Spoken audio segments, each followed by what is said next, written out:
Today we're going to be covering relief printmaking, specifically focusing on linoleum. One of the things I really like about relief printmaking is the subtractive process in which you make art. The idea of that the linoleum block or the art piece is already black to begin with, and what we are doing is we're removing parts of it to print white or the color of the paper or whatever ink we are going to be putting down later. And whatever is on top, what is not carved, is the thing that prints black. It is our image creation.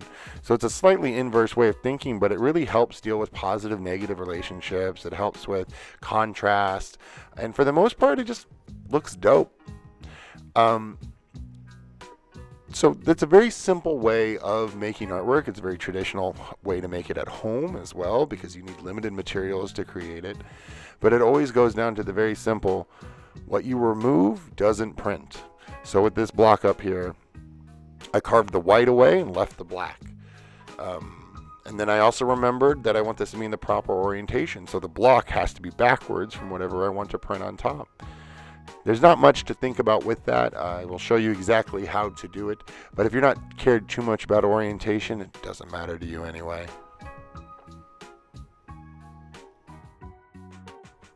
So what you're going to need is some paper, really as much as you need. This is more for image creation.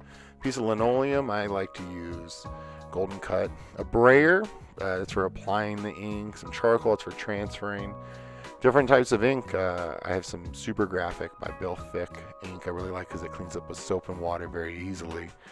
You also might need a spatula, whatever drawing implements you might dig, an eraser, and then whatever type of carving set you like to use.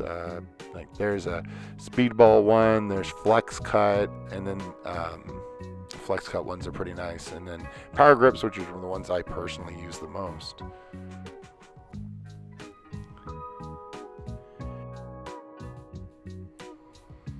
For image creation, start off very simple. Just outline your block. It's going to save you a lot of time.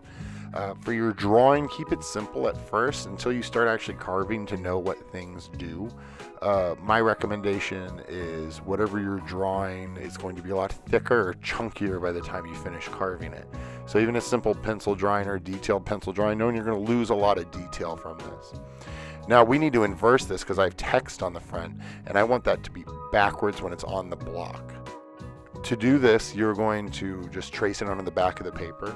You can tape your paper to a piece of glass, like a window, or if you have a light box and you fancy like that, go for that. The important thing is that you just get it onto the back of the paper. We're going to use this because we want it to be backwards when we transfer it to the block, so that way it prints forward. It's very confusing, better to just do it. So to make a transfer paper, we just have a piece of paper and some charcoal. Very simply just coat the back of that, and that is going to go face down onto your block.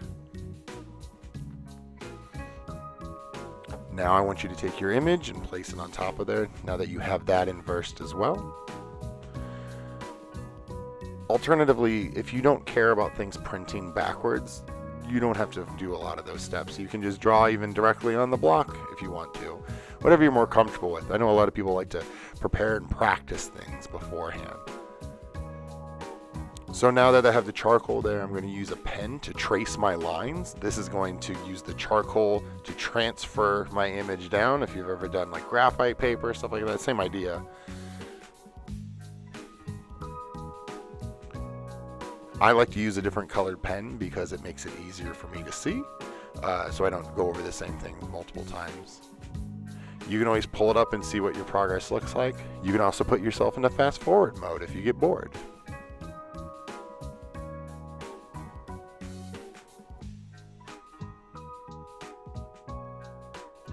And remember, you're kind of just getting the important parts. If you copy every single detail, you're going to be tracing this one more time. You might just eventually lose your mind. So do whatever's easy for you. So now that we have the charcoal down, it builds up a little bit and it's kind of awkward. But a Sharpie works really well to cut through all that. And what you're doing is you're taking that charcoal drawing and you are now sealing it down finally with a Sharpie. That makes it so your charcoal doesn't wipe off. You get very comfortable with your drawing, I gotta say. You can clean all the charcoal off with a wet towel of some sort afterwards.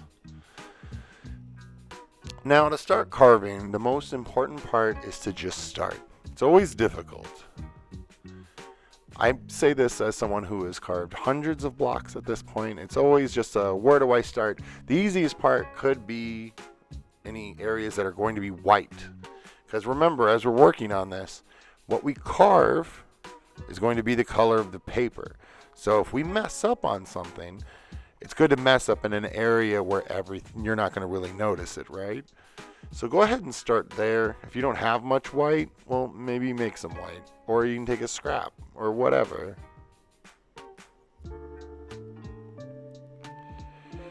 One of the important things to do on this, though, is make sure your dominant hand, the one that is holding the linoleum tool in it, with however you're holding it, maybe you're supporting it with your palm or something like that, make sure your opposite hand isn't directly in front of the blade. I say this not from experience necessarily, but from seeing other people. These blades have the tendency of slipping. I know, if your blades are sharp enough, then it'll be fine. But that doesn't always happen. So protect yourself.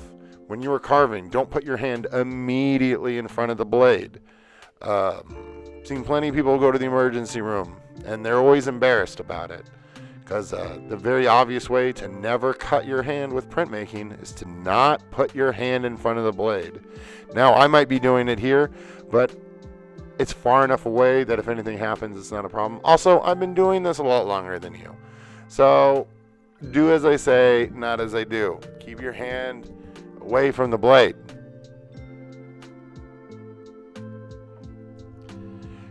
One important thing is you're carving. You can make a lot of things up as you go. You want to deal with textures. That's a big part of relief printmaking. Differing textures relating to each other. So don't worry if it makes total sense at the beginning. It will make sense later.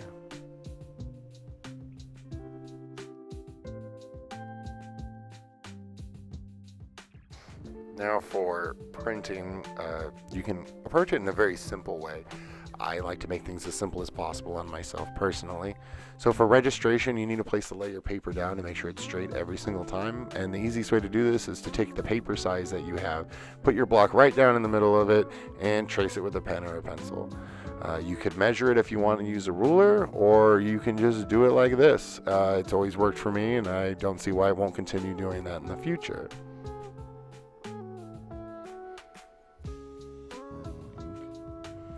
Now we're going to be using our ink. It is an oil-based ink that cleans up with soap and water. It's very nice. It's called Super Graphic Black by Bill Fick and Speedball.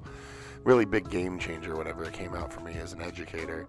Now the ink, my old teacher always used to say you want to wake the ink up. So once you get it out of the can, you're going to kind of smash it around, just get it all even. And you're going to lay it out just a little bit at a time. We don't want to get too much ink out because we unfortunately can't really use it after that point. So take your ink and you're going to just dab it onto the roller and then start rolling it out into a square. We want to roll out a square so that way we don't waste ink, but also so that way it doesn't become a huge problem. This cleans up with soap and water, but it's still annoying. Now for inking up, what I recommend is to always start with the edges. What does that mean? I don't know.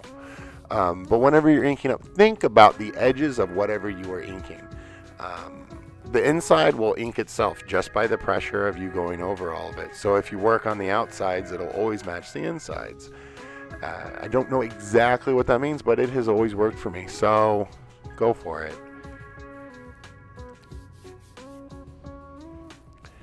Exactly how much ink you're putting on there, I can't tell you, but you want to make sure that the entire surface is shiny. Now, whatever that means is going to mean something different depending on the type of ink and what your lighting situation is. Pull a print, ask questions later.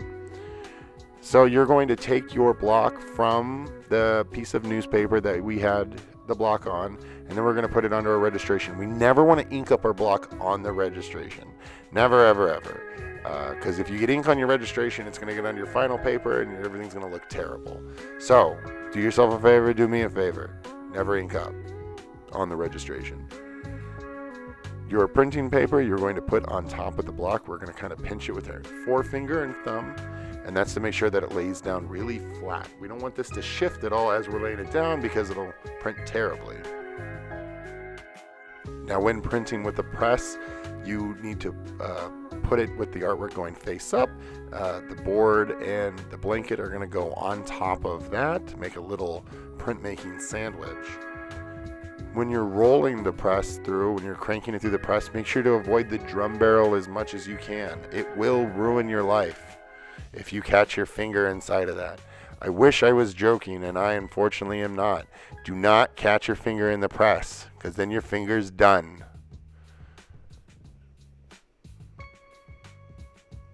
Now you only need to go through the press one time, and afterwards go ahead and take your block and your paper. You can move it if you want, you can leave it there.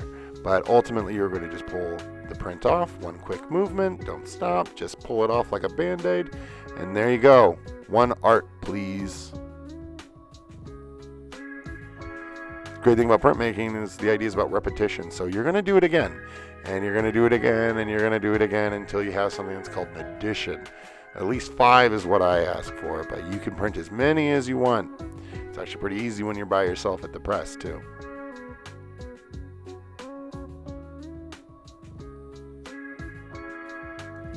But wait a minute, what if you don't have a press? I got you, dog. So you're going to follow all the same steps. You're still going to ink it up just like you did before, maybe a little bit more, who knows.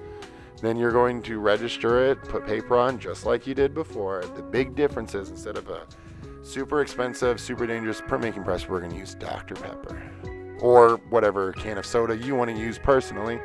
And the idea is it's going to make very smooth, even pressure all over using the friction of the can to the paper and your body weight.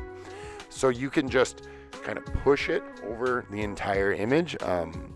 The more you do it, the more comfortable you'll get at it, the more clean, perfect prints you'll be able to get.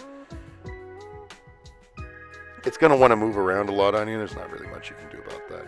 But you're going to kind of push the can all over. You can use other things, a piece of wood, a spoon, Mountain Dew. What else? We got Shasta, Sierra Mist, Coke. But it'll pull print pretty much just the same. It feels slightly different though. Now when you're done with your edition of prints, we want to edition them. And that involves putting the title of it, the edition number, and your name. So you're going to start from left, middle, right. Left is going to be the title in quotations. The middle is going to be edition number. So if you have 5 prints, it's going to be blank out of 5. This is 1 out of 5. And then you're going to sign your name. You want to do this in pencil too. Don't really know why, just like a tradition thing. I mean, my teacher told me specific things, but I don't know whether I should ever actually believe them or not. Said that ink will eat through the paper in like 500 years. I don't know. Who knows? So, parentheses, put the title of it. I titled mine as Bruh. And then put your edition number. This one is 2 out of 5 since it was second in order. And then put your old signature in pencil.